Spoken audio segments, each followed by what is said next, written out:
It's my feel-good breakfast show. Welcome back to your Feel Good Breakfast Show. It's Expresso right here on SABC3. Now, if you're wondering where our very own Thabiso is, he's out at an incredible exhibition at Century City that honors the struggle heroes of our past. And it really is wonderful to see what they've done for us to kind of pave the way to the future. Let's check it out. Well, ladies and gents, we are still here coming to you live from the Long March to Freedom at Century City in Cape Town.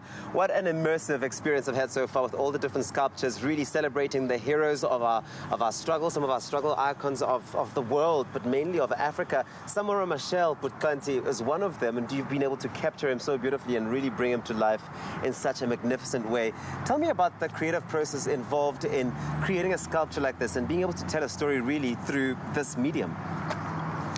Actually, we had to start with researching, like having a lot of pictures that you need to get, and then you pick those that you think they're going to help you to actually make a sculpture look like the person concerned. So that is how I came up with this piece, and of course with Sarah and Dali coming from time to time, like sending pictures to them of the developments, and until it is done, and then they come and they approve it, and then it's done.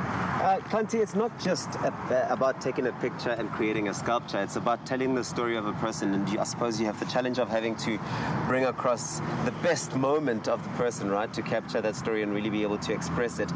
That must have been difficult for you, or was that easy? I mean, Samora Machel's had many iconic moments. Which one, how did you pick the one to bring across here? Actually, I had to pick those ones that I had to pick, but anyway, I had to ask them also what do they think maybe can be the picture that is going to work.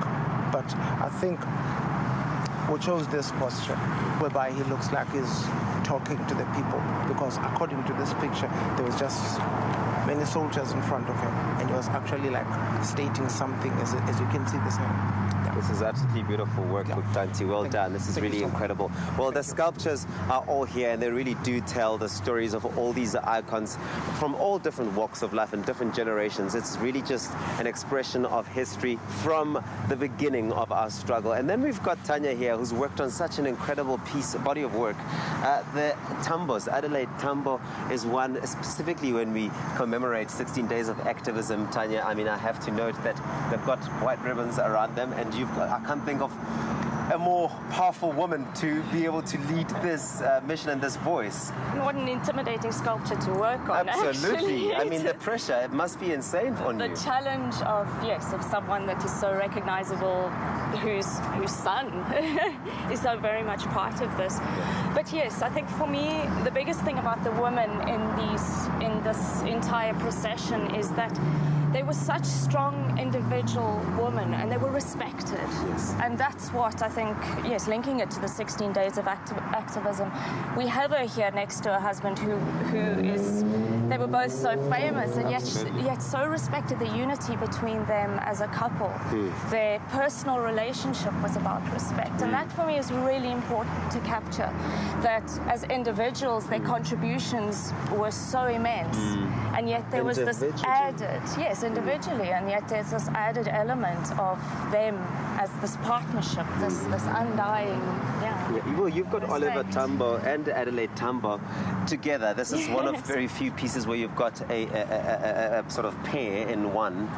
Tell me about how challenging that has been for you, or what it was for you to create. It's hard because obviously Oliver was sculpted by another artist, and he's beautiful. So to create the link between them, they were sculpted at separate times. So to make it feel natural that they were. You mustn't make it feel that they were done separately. It's got to feel, because the idea is this unity, the two of them together. We want to convey that as, that's the message between the two of them. And So to make it look comfortable, that was a challenge. Yeah. We had to, of course, have a copy of him so that we could make sure the heights were correct. That they walk together, that they don't look like they're going to trip each other up. This is actually important to note that there's something about these sculptures that feels very real and feels very approachable. Was that a very deliberate movement from your end as artists? They're not standing on a pedestal. You're not looking up at them. They're not 3 times the height of a normal person. Was that an important thing to do? It's absolutely, and for me as an artist, it's one of the most special things to come here and to see people interacting. I see photographs of children touching them, of people hugging them, of people putting their scarves around them. And that's just what sculpture is for me. It's about people being able to understand and interact, and they're not imposing. They were such imposing figures if you read about them. And this was for me. You get Adelaide Tambo and my mind goes, how can I possibly do her justice? And yet, when you read about them and you get that humanity of them and they're personal, and for me, the relationship, he has a love story. And then it comes together, and then you can stand next to them, and I love it that people can look at them and just connect. And connect and relate to them, that these were people who were our people standing for us and representing the people. And they walked among us. They were mothers, they were daughters, they were brothers, sisters. This is wonderful, and I could spend the whole day chatting to you about it. But of course, we've got the sculpture of Winnie and Madiba here. Liesl, how did this come about? How did you guys do this? How did you guys manage to capture this in such a beautiful way? First of all, we must make something that will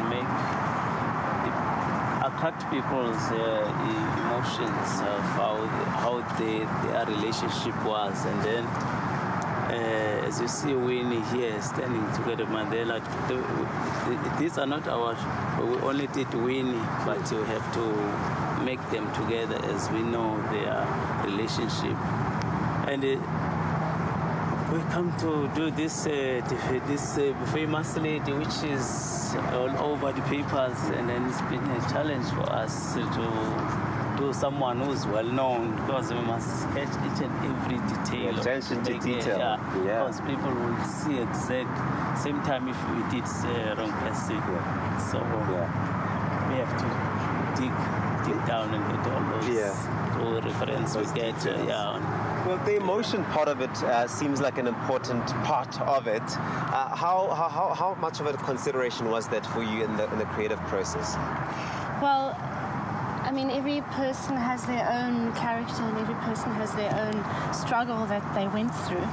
And for Winnie, of course, with just to link it to the 16 days of activism, she was separated by her husband. Her husband was in jail for a very long time, so she had to fight on her own. She had to struggle, and she faced so much hardship on her own.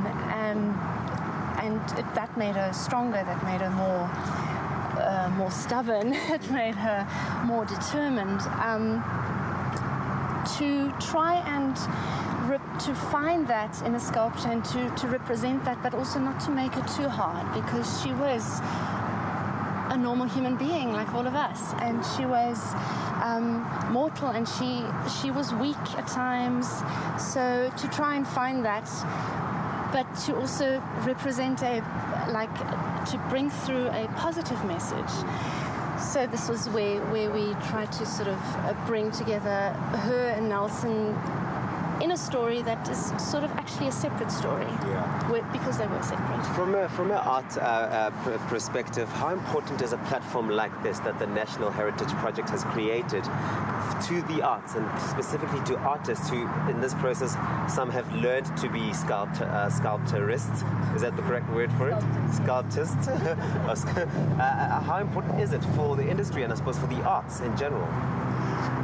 Well, it's, I think, obviously amazing to get this opportunity to be able to practice our craft and to make money and live and make a living of this. But this is wonderful. Sorry, yes. I'm going to just join you. To make a living, which is wonderful. Correct. And obviously to bring these and for people to come and have a look and to appreciate, so that art is not just a private thing that somebody has in their own house, but for everybody to enjoy, all the people. Well, I think that this exhibition has really made art truly accessible to everyone, and especially people. These are icons that we've all read about, that we've all watched movies about all over the world, and here they are, here in physical form. You can come in here and interact with these sculptures Mondays to Saturdays, 10 o'clock till 6 p.m., and of course on Sundays, 10 o'clock till 4 p.m. with guided tours as well. Please do check it out, and you can get those tickets on computicket.co.za or computicket.com. It is the Long March to Freedom. It's beautiful. Thank you so much, guys. Thank you. Very much.